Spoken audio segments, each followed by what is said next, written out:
Welcome to the Deep Dive, where we turn stacks of sources into instant expertise. Today, we're getting into something pretty fundamental, figuring out when someone might be lying to you. Yeah, and we've got some really interesting source material for this. It's a methodology developed by former CIA officers Phil Houston, Michael Floyd, Susan Carnicero. CIA officers, okay. Exactly. It grew out of their work with polygraph exams, but now it's unclassified, something anyone can learn. So the goal here is to make this accessible, right? Take these spy techniques and apply them day to day. Pretty much. They claim this system is as good as, maybe even better than, a polygraph. Wow. So we want to boil it down so you can spot those moments, maybe asking your partner about their night out or, trying to figure out if your boss is really being straight about projections. Okay, so where do we start? What's the first thing to understand? Well, the absolute fundamental truth, the starting point, is this. Nobody is a natural, perfect human lie detector. It just doesn't work that way. That seems weird, though. We deal with people constantly. Why aren't we better at it instinctively? There are a couple of big roadblocks. The first one is really social. It's this desire we have to believe people. We want to trust them. Exactly. It feels uncomfortable, fundamentally, to label someone a liar. So we kind of operate assuming innocence, even when the signs might be there. Even though, didn't the research say people lie quite a bit? Oh, yeah. The behavioral research suggests the average person tells, at least 10 lies in a 24-hour period. Now, many are small white lies, but still, 10 times. 10 times, okay. And that desire to believe, that connects to the second problem. Biases. It feeds right into it, personal biases.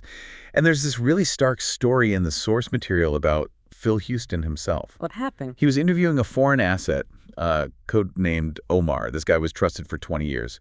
Totally reliable, suppose. 20 years? Yeah. And in the middle of the interview, Omar stops to do his prayers. Houston admitted later he almost completely missed that Omar was deceiving him. Why?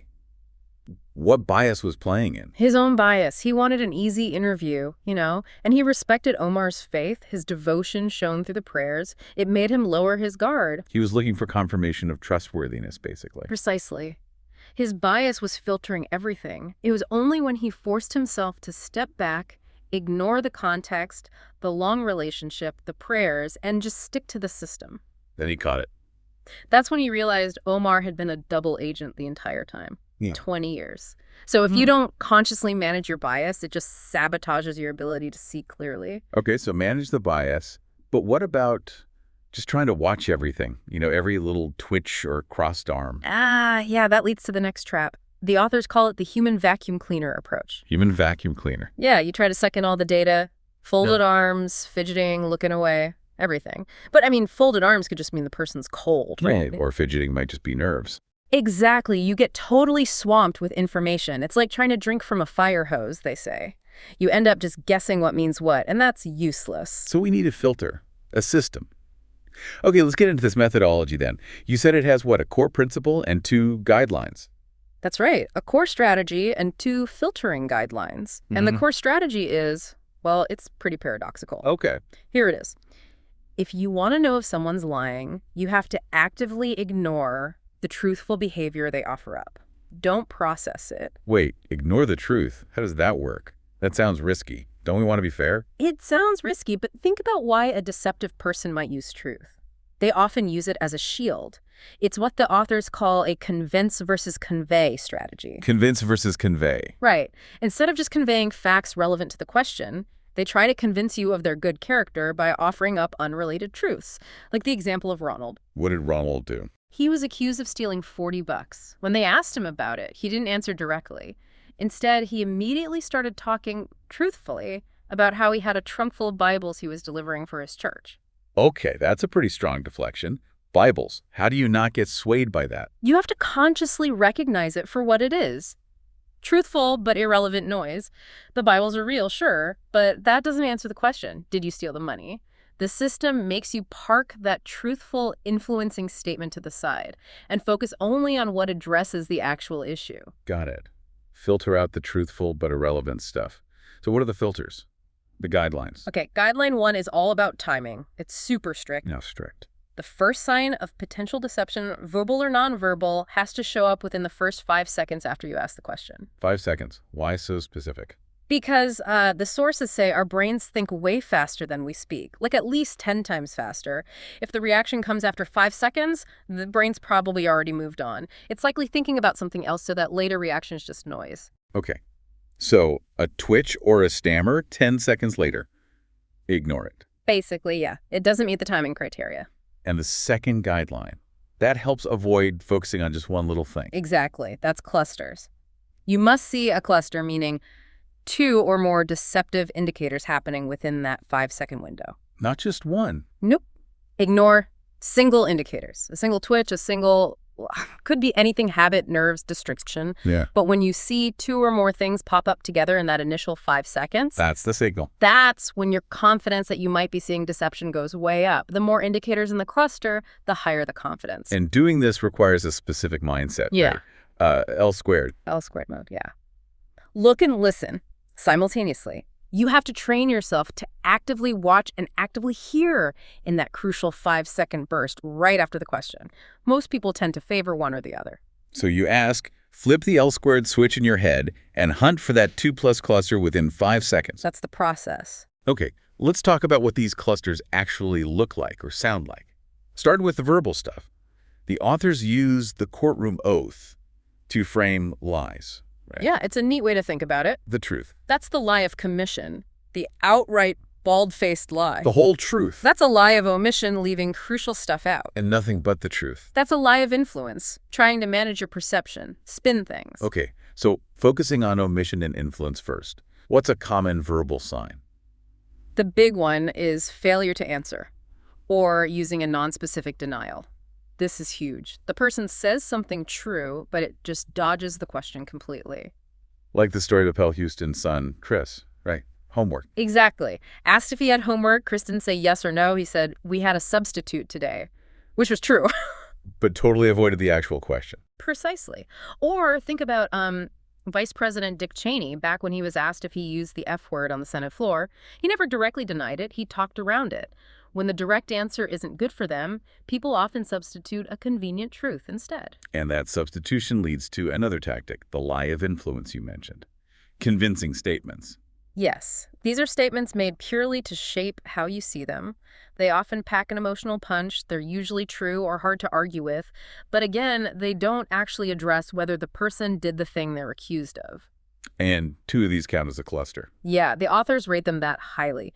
2 convincing statements in that 5-second window is a strong indicator. Like the maintenance guy accused of stealing jewelry. What does he say?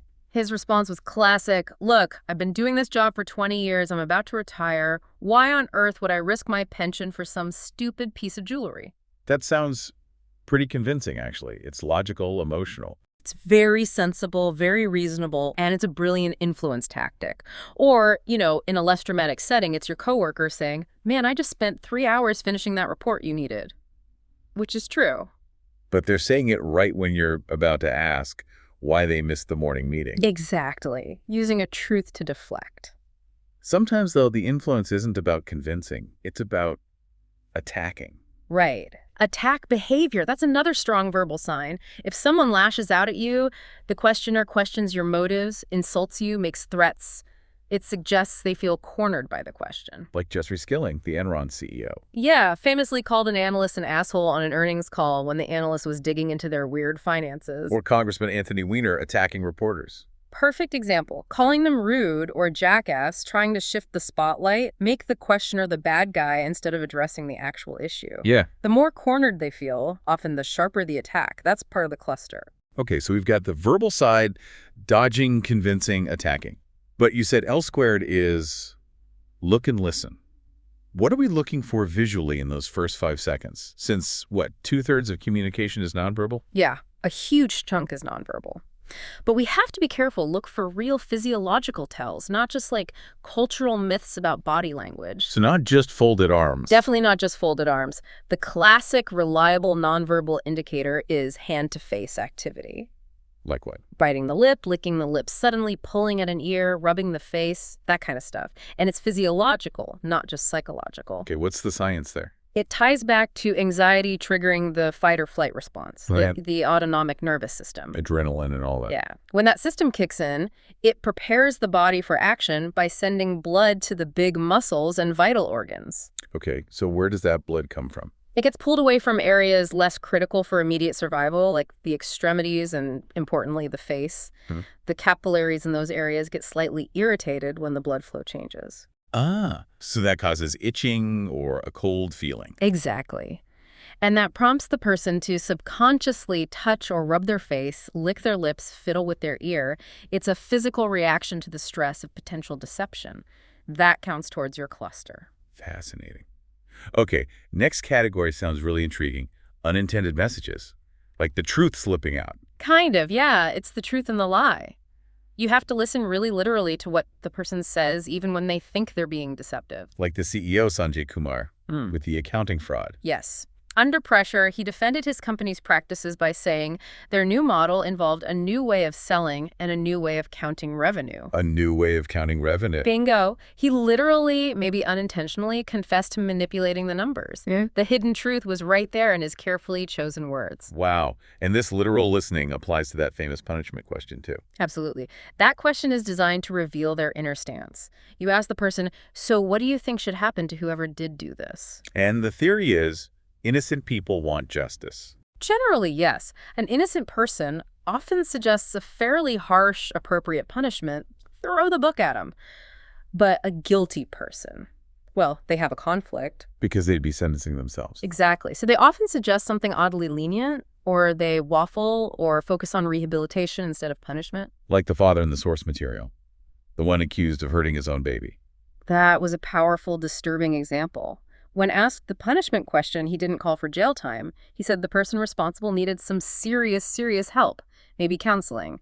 And then he added, What? it's really a touchy thing. Oof. The unintended message being. It's touchy for me because I did it, and I need help, not prison. He was already framing the consequence based on his own guilt. That's chilling. It really highlights how this knowledge can feel heavy, especially when you think about applying it to people close to you.